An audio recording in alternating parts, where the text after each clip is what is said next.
Mbak sama Mariam tuh harus bantu aku dong dalam keuangan. Biar aku tuh gak dimarahin sama Mas Rahmat terus. Dan kamu juga Mariam, kamu harus bantu Tante dong buat cari uang. Bukannya malah nambah beban Tante sama Om kamu. Jadinya aja kan, Om kamu tuh marah-marah terus sama Tante dan kalian. Iya Mariam mau aja kerja Tante. Tapi nanti kalau Mariam kerja, ibu siapa yang jagain? Ibu kan masih harus minum obat rutin 3 kali sehari. Ya justru itu, kalau kamu nggak kerja, gimana mau ngobatin ibu kamu? Buat minum obat 3 kali sehari juga nggak akan bisa.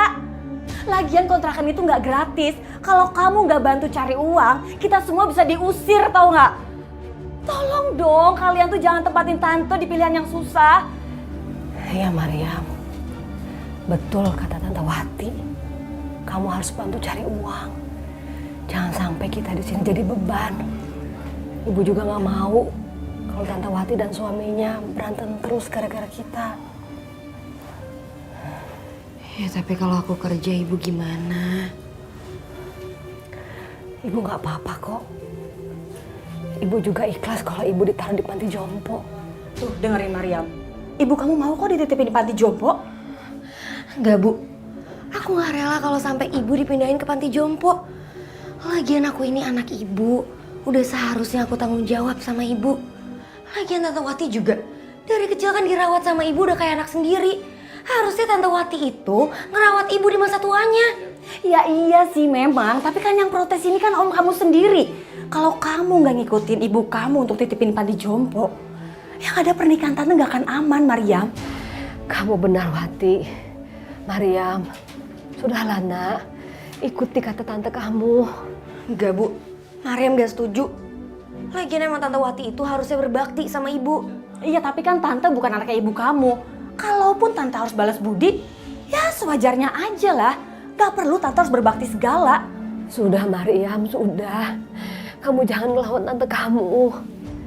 Kita semestinya sudah bersyukur dan terima kasih sudah ditampung di sini. Nggak bisa Bu, Tante Wati ini udah keterlaluan. Masa ibu lagi sakit malah disuruh panti jompo? Iya tapi kan Tante ini bukan orang kaya Mariam. Jadi Tante itu gak bisa nampung kamu secara gratis. Kamu harus ngerti juga dong keadaan Tante. Tante gak akan bisa bantuin ngobatin ibu kamu. Sudah gak usah pada ribut. Ya tapi nggak bisa. Bu. Mbak Siti.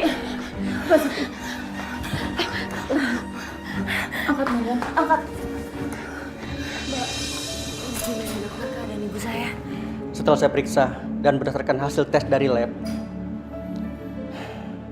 Ibu Siti mengidap tumor di lehernya.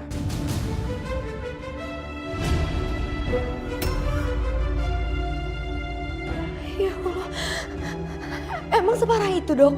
Saat ini tumor tersebut berada pada level stadium 3. Itu menurut analisa ilmu kedokteran. Sekarang saya harap Bapak dan Ibu banyak berdoa kepada Allah Subhanahu wa taala untuk kesembuhan Ibu Siti. Kalau begitu, saya permisi. Iya dok, terima kasih ya. Iya, mari.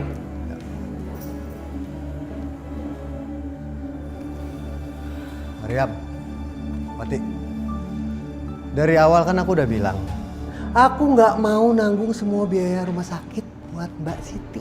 Bukannya aku sombong atau tega atau nggak punya belas kasih, tapi aku emang lagi nggak punya duit. Iya Om, aku ngerti kok. Maria mau cari kerja aja. Gitu dong, dari kemarin-kemarin kayak mau cari kerja, jangan giliran ibu kamu udah sakit terus divonis penyakitnya berat, baru kamu mau giat cari kerja. Iya Mariam, kamu dengerin tuh Om Rahmat. Jadi ini beneran nih, sekarang kamu mau cari pekerja, beneran? Iya Om, aku beneran mau kerja. Kalau gitu, ntar. Kalau kamu beneran mau kerja, nih, kamu bisa kerja di sini. TKW. Iya TKW. Mau kan? Gimana Mariam? Ini demi ibu kamu, udahlah nggak apa-apa ya.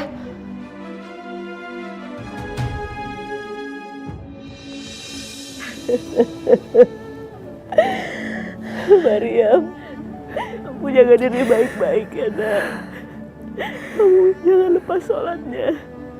Kamu harus terus sholat ya. Kamu gak usah mikirin ibu di sini. Insya Allah ibu baik-baik aja. Tapi ibu mesti janji sama Mariam. Ibu bakal minum obat yang rutin. Biar nanti pas Mariam udah kesini, ibu udah sembuh. Ya? Kamu janji ya nak. Sampai di sana kamu jangan lupa telepon ibu ya. Iya bu, Mariam janji. Ibu doain biar Mariam sampai sana dengan selamat. Dan balik dengan selamat juga. Ya.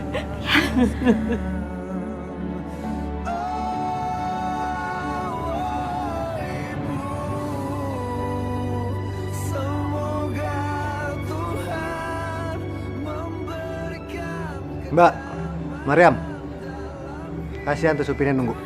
Ya udah bu. Mariam jalan dulu ya.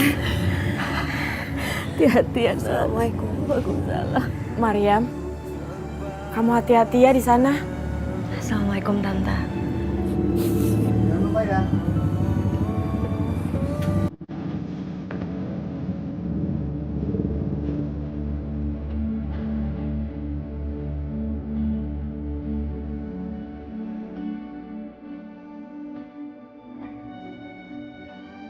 Mbak, ya sudah dong, jangan sedih ya. Toh Mariam pergi juga kan buat kerja, Mbak. Buat cari uang, buat Mbak juga, buat berobat kan.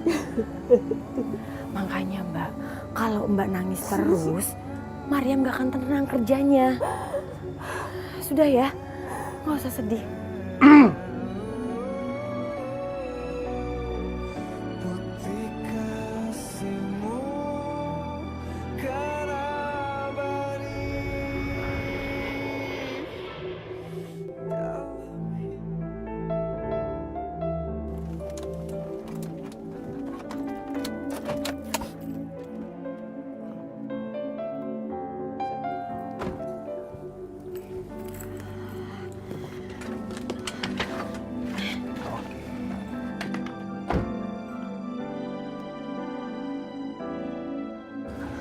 Itu kopernya dibawa dong.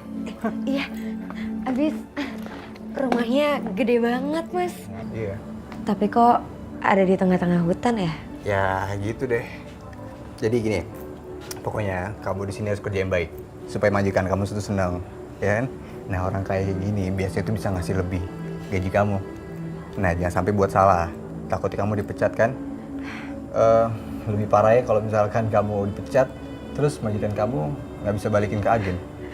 Aduh, emang mau kamu keluar dari sini sendirian gitu jalan kaki? Ih jangan sampai pak. Mending kalau bisa keluar dari hutan. Kalau nyasar? Itu dia, makanya. Nah, pokoknya intinya kamu patuh sama majikan kamu. Pasti semua lancar. Satu lagi. Ini kan rumah dikelilingi sama hutan. Kamu jangan keluar-keluar sendirian. Bahaya. Nggak mau kan tiba-tiba diterkam harimau atau dipatok ular. Astagfirullahaladzim. Suara apa tuh?